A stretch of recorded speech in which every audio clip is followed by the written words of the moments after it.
एक बार फिर से आप सभी का स्वागत है। हम अध्ययन कर रहे हैं निर्गमन की पुस्तक का और अब समय है कि हम उसके पहले अध्याय पहले वचन से अपने अध्ययन को शुरू करें। यहाँ पहले वचन से लेकर के हम जब 14वें वचन तक पढ़ते हैं तो यहाँ पर हम देखते हैं कि जैसा हम जानते हैं कि यूसुफ के द्वारा उसका पूरा परिवार यानी कि याकूब का पूरा जो कुनबा है, जो पूरा घराना है, वो मिस्र देश में ही बस जाता है और फिर वो वहां पर फलते हैं, फूलते हैं और बहुत सारा समय निकल जाता है। जैसे कि परमेश्वर ने उन्हें आशीषित किया था, उसके अनुसार फिजिकल रूप से भी उनका जो संख्या है वो बहुतायत की मिस्र में हो जाती है। और बहुत समय बीतने के बाद जो मिस्र का राजा बनता है, जो फिरौन दूसरा आता है, वो यूसुफ को नहीं जानता था, यानी कि काफी समय निकल चुका होता है। वो राजा यूसुफ के विषय में नहीं जानता है। और जब मिस्रियों ने ये देखा कि इजरायलियों की संख्या उनसे बहुत बढ़ती जा रही है, तो उन्होंने ये सोचा कहीं ऐसा ना हो कि ये इजरायली जो हैं कभी इतने प्रबल हो जाएं कि ये हम पर ही आकर के आक्रमण करके पूरे मिस्र पर अपना कब्जा कर लें। तो इस वजह से उस फिरौन ने क्या किया, उस फिरौन ने इजरायलियों पर अत्याचार करना शुरू कर दिया, उन पर दुख देने शुरू कर दिए, उन्हें मजदूरी के काम देने शुरू कर दिए। और दो शहर हम देखते हैं, पितोम और रामसेस नामक के दो शहरों को, जिसे हम मिस्र में एक बड़े शहरों के नामों से जानते हैं, उनके निर्माण कार्य में इन सब को मजदूरी के रूप में लगा दिया। और वो उनसे भांति भांति के जो गारे के काम हैं, ईंट के काम हैं, खेती के काम हैं और जो बहुत मेहनत मजदूरी वाले काम थे वो ही करवाते थे। और उन सब कामों से इजरायलियों को उन्होंने बहुत दुखी और अत्याचार और उत्पादित कर दिया था। तो मेरे प्यारे बहन, यहाँ पर हम देखते हैं इस प्रकार से पहले वचन से लेके 14वें वचन तक के हम यहाँ देखते हैं। फिर उसके बाद हम 15वें वचन से पढ़ते हैं कि शिप्रा और पुआ नामक दो इब्री भाइयों को मिस्र के राजा ने आज्ञा दी, यानी कि जो मिस्र का राजा है, जिसे फिरौन ही कहा जाता है। मिस्र का कोई भी राजा हो उसका ये उपनाम होता है फिरौन, यानी फिरौन का मतलब मिस्र का राजा। तो फिरौन ने उन जो इजरायली थे उनमें से दो धाइयों को चुना। धाई का मतलब जो बच्चों को, संतानों को उत्पन्न करने वाली, जो दाई सामान्य भाषा में हम बोले, जो दाई माता होती है, जो बच्चों को संतान उत्पन्न करने वाली होती हैं। तो दो दाइयों को वहां पर मिस्र के राजा ने आज्ञा दी, जिनका एक का नाम शिप्रा है और एक का नाम पुआ है। उसने कहा कि जब तुम इन इजरायली स्त्रियों को बच्चा उत्पन्न होने के समय, प्रसव के समय में देखो, तो यदि बेटा हो तो उसे मार दो और बेटी हो तो उसे जीवित रहने दो। लेकिन वो जो धाइयां थीं, या हम कहें वो दाइयां जो थीं, वो परमेश्वर का भय मानती थीं, इसलिए मिस्र के राजा की आज्ञा उन्होंने नहीं मानी और लड़कों को भी वो जीवित छोड़ दिया करती थी। तब मिस्र के राजा ने उनको बुलवा करके पूछा कि भाई, जो तुम लड़कों को जीवित छोड़ देती हो तो तुम ऐसा क्यों करती हो? तो वहां दाइयों ने फिरौन को उत्तर दिया कि ये जो इजरायली स्त्रियां हैं वो मिस्री स्त्रियों से के जैसी नहीं है, बल्कि ये बहुत फुर्तीली हैं। और ये जब बच्चा इनके होने वाला होता है और जैसे इनके बच्चा होता है, ये फुर्ती करके अपने बच्चे को लेकर भाग जाती है। तो हम यहाँ पर हम देखते हैं कि जो शिप्रा है और दूसरी दाई का नाम हम देखते हैं पुआ है, ये दोनों फिरौन से झूठ बोल देती है। और आगे हम देखते हैं कि इसी कारण से 20वें वचन में, इसी कारण से परमेश्वर ने धाइयों के साथ भलाई की और वे लोग बढ़कर बहुत सामर्थी हो गए, इसलिए कि धाइयां परमेश्वर का भय मानती थी और उसने उनके घर बसाए, यानी कि घर बनाए। तो यहाँ पर हम देखते हैं कि जो शिप्रा और पुआ है, उन्होंने फिरौन से झूठ बोल दिया। तो बहुत बार ऐसा हमें सुनने में आता है कि भाई शिप्रा और ये पुआ, ये जो दो हैं, ये तो झूठ बोला है इन्होंने और परमेश्वर की दृष्टि में झूठ बोलना घृणित है। तो फिर परमेश्वर ने इन्हें पुरस्कृत क्यों किया, परमेश्वर ने इन्हें आशीषित क्यों किया? तो मेरे प्यारे भाई बहनों, मैं आपको बताना चाहूंगा कि बहुत सारे काम ऐसे होते हैं जो परमेश्वर की दृष्टि में घृणित नहीं होते हैं। झूठ बोलना क्या है? झूठ बोलना किसी को धोखा देना है। झूठ बोलना किसी को, हम कहेंगे, धोखे में रखकर किसी के साथ बेईमानी करना है। लेकिन यहाँ पर इन दो दाइयों ने जो झूठ बोला है वो किसी को धोखा देने के लिए नहीं, बल्कि परमेश्वर का भय मानकर किसी की जान बचाने के लिए बोला है। जैसा कि मैंने आपको एक उदाहरण देना चाहूंगा। मान लीजिए किसी मनुष्य के पीछे 15-20 गुंडे लगे हुए हैं और वो उन्हें जान से मार देना चाहते हैं, और वो भागता हुआ मेरे घर में आकर के शरण ले लेता है और वो कहता है कि भाई तुम उनको मत बताना कि मैं यहाँ छुपा हुआ हूँ। और वो पीछे से जब वो 10-15 लोग गुंडे जो हैं, जो उसे मारने के लिए आ रहे थे, अगर वो मुझसे पूछते हैं कि भाई तुमने यहाँ से किसी आदमी को जाते हुए देखा है, वो कहाँ है, तो मैं क्या कहूँगा? मैं यही कहूँगा, क्योंकि मुझे उसकी जान बचानी है, मैं ये कहूँगा कि मैंने उसको देखा था, वो आगे की तरफ चला गया है, लेकिन वो मेरे ही घर में है, तो यहाँ मैंने झूठ बोल दिया। तो ये झूठ एक्चुअली में झूठ की श्रेणी में नहीं आता है, क्योंकि अगर हम सच बोल देंगे तो एक मनुष्य के प्राण जो वो ले लेंगे उसमें हम सहभागी हो जाएंगे, तो हत्या में सहभागी हो जाएंगे। तो परमेश्वर के निजाम और परमेश्वर की व्यवस्था को हम क्या कर देंगे, वहां पर उसके विरोध में कार्य कर देंगे। तो जो कार्य परमेश्वर की व्यवस्था को बचाता है, जो कार्य परमेश्वर की आज्ञाओं को बचाता है, जो कार्य परमेश्वर के कामों को आगे बढ़ाता है, वो किसी भी प्रकार का कार्य परमेश्वर की दृष्टि में घृणित नहीं होगा। वो हर एक प्रकार का कार्य जो परमेश्वर की व्यवस्था को बनाने में या परमेश्वर के प्रेम को फैलाने में जो अगर कारगर होता है, तो वो परमेश्वर की दृष्टि में सही होता है। लेकिन मेरे प्यारे भाई बहनों, आप इस बात को अदरवाइज तरीके से मत लीजिएगा कि हम परमेश्वर का राज्य झूठ तरीके से फैला दें। नहीं, हमें परमेश्वर का राज्य झूठ तरीके से नहीं फैलाना है, लेकिन यदि किसी की जान पे बना रही है, जैसे मैंने आपको उदाहरण दिया है, तो पवित्र आत्मा हमें उस वक्त कॉन्शियस कर देगा, क्योंकि यहाँ पर दो बातें हो रही हैं, एक परमेश्वर का भय और एक राजा का भय। तो यहाँ पर इन दाइयों ने बड़ी, एक तरीके से देखा जाए, इन दाइयों ने बड़ा ही हियाब यहाँ पर दिखाया है। एक तो वो हिब्रू हैं, यानी कि एक तो वो इजरायली हैं, ऊपर से फिरौन का राजा उनके ऊपर इतने ज्यादा जुल्म करता है, उसके बावजूद भी उन्होंने फिरौन से डरना नहीं समझा, बल्कि परमेश्वर से डरना सही समझा। तो ये उनके हियाब को और परमेश्वर के भय को भी यहाँ पर दर्शाता है।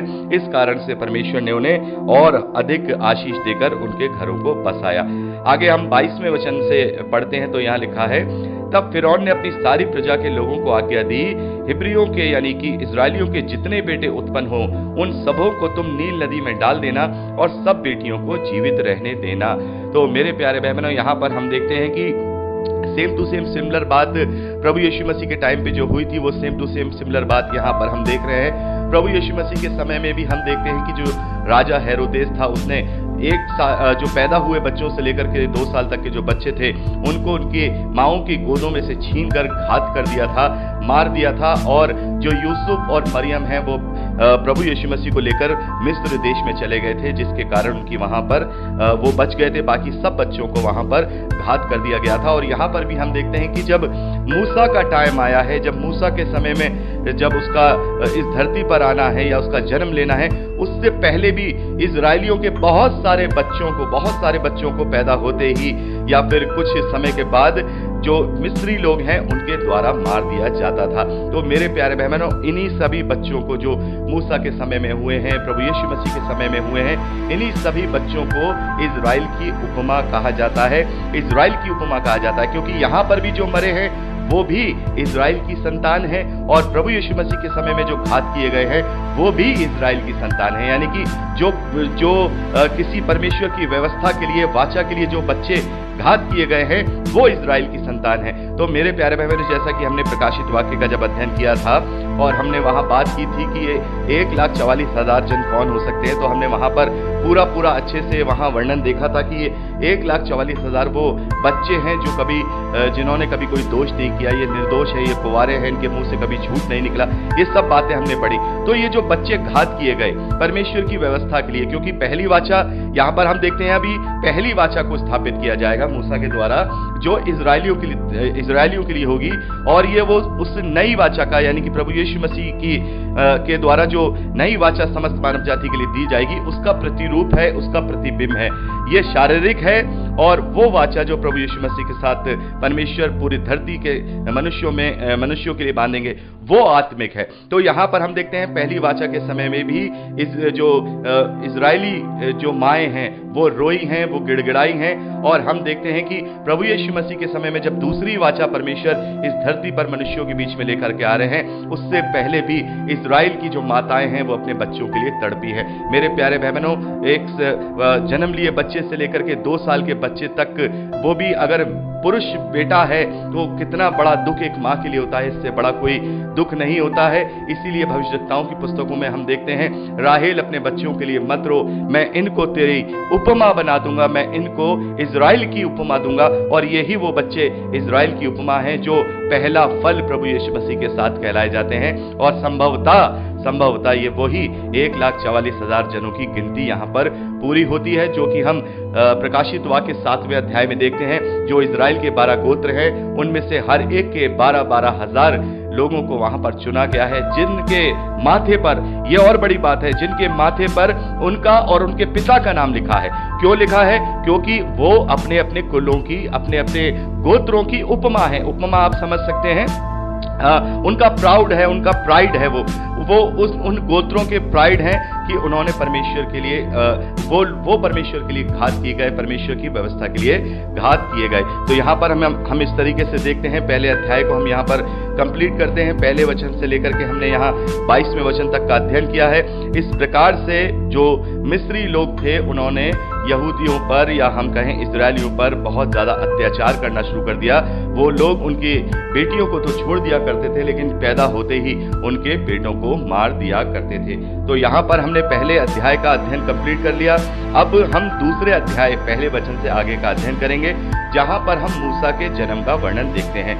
यहाँ लिखा है, लेवी के घराने के एक पुरुष ने एक लेवी वंश की स्त्री से विवाह कर लिया। मेरे प्यारे भाई बहनों, अब हमारे लिए ये कोई ऐसे शब्द नहीं है जो हमें समझ नहीं आएंगे। जब हम नया नियम का अध्ययन कर रहे थे, तब बहुत सारे ऐसे शब्द थे जो हमें समझ में नहीं आते थे कि ये लेवी कौन है, ये यहूदा कौन है। आज हमें पता है, क्योंकि हम उत्पत्ति की पुस्तक को अध्ययन कर चुके हैं। तो लेवी के घराने का मतलब जो याकूब का बेटा लेवी, तीसरे नंबर का बेटा है, उसके वंश में से यहाँ पर हम देखते हैं कि एक पुरुष ने उसी वंश की किसी लेवी स्त्री के साथ विवाह कर लिया। वह स्त्री गर्भवती हुई और उसके एक पुत्र उत्पन्न हुआ। और जब उन्होंने ये देखा कि ये बालक बहुत सुंदर है, तो उसे 3 महीने तक छिपा के रखा। मेरे प्यारे बहनों, यहाँ पर हम देखते हैं ये बात मूसा के लिए की जा रही है कि मूसा का जब जन्म होता है, तो मूसा का जन्म लेवी गोत्र में होता है, लेवी गोत्र में होता है। और यहाँ पर हम देखते हैं वो बहुत ही सुंदर थे, इस कारण से किसी भी वजह से उनके माँ बाप ने, उनके माता पिता ने उन्हें छिपाए रखा, और जो मिस्री लोग थे वो उन्हें देख नहीं पाए, और इसके द्वारा वो 3 महीने तक अपने माता पिता के साथ ही रहे।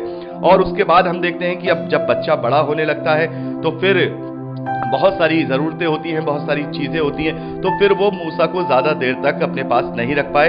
तो उन्होंने क्या किया, उनकी माँ ने क्या किया कि एक सरकंडा लिया, उसकी टोकरी बनाई, और उस टोकरी पर चिकनी मिट्टी की राल लगाकर उस बालक को, यानी कि मूसा को रखकर नील नदी के किनारे कांसों के बीच छोड़ दिया। उस बालक की बहन, यानी कि अभी हम देखते हैं कि जो वो बालक है, यानी कि जो मूसा है, उनकी बहन दूर खड़ी होकर देख रही थी कि उसका क्या हाल होगा। यानी कि उनकी माता तो छोड़ करके चली गई वो नदी के किनारे, लेकिन उनकी बहन, हम आगे देखेंगे, इनकी बहन का नाम मरियम है, और मूसा के भाई, उनका नाम हारून है। तो यहाँ पर हम देखते हैं कि वो बहन खड़ी होकर के देख रही थी कि भाई मैं देखूं तो सही मेरे भाई का क्या होने वाला है। तो आगे 5वें वचन से हम पढ़ते हैं, तब फिरौन की बेटी नहाने के लिए नदी के किनारे आई।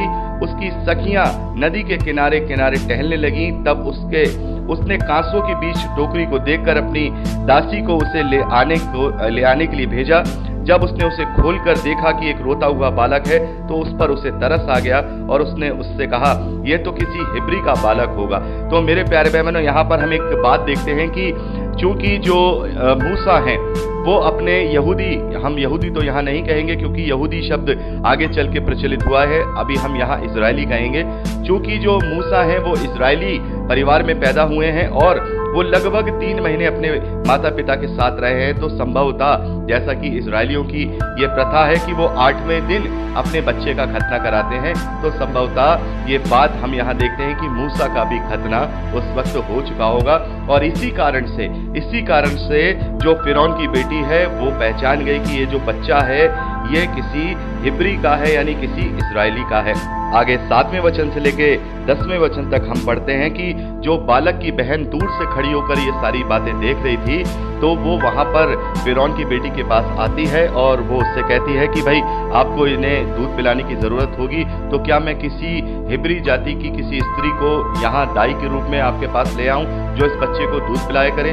तो इस बात को जो फिरौन की बेटी थी वो मान लेती है, और वो जो मूसा की बहन है, वो जाकर के उसकी माँ को ये वहां बुला लाती है। और इस प्रकार से हम देखते हैं कि मूसा को अपनी माँ का ही दूध पीने को मिलता है, और कुछ दिनों के लिए जो फिरौन की बेटी है वो उस बालक की माँ से, यानी कि उसकी नज़र में तो वो दाई है, उससे कहती है कि तू ले जाकर इसे दूध पिला और उसके बाद मैं तुझे इसके लिए मजदूरी भी दूंगी।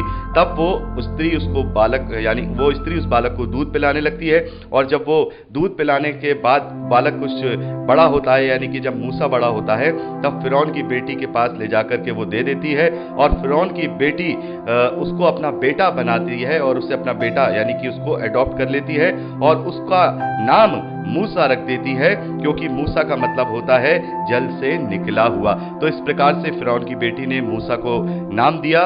मूसा उसका मतलब है जल से निकला हुआ। तो इस प्रकार से हम देखते हैं कि जो मूसा हैं वो फिरौन की बेटी के पास राजशाही राजमहल में जाकर के पलते बढ़ते हैं और इसके आगे का वर्णन हम 11वें वचन में पढ़ते हैं, जो कि हम अगली रिकॉर्डिंग में करेंगे। प्रभु आपको आशीष दे।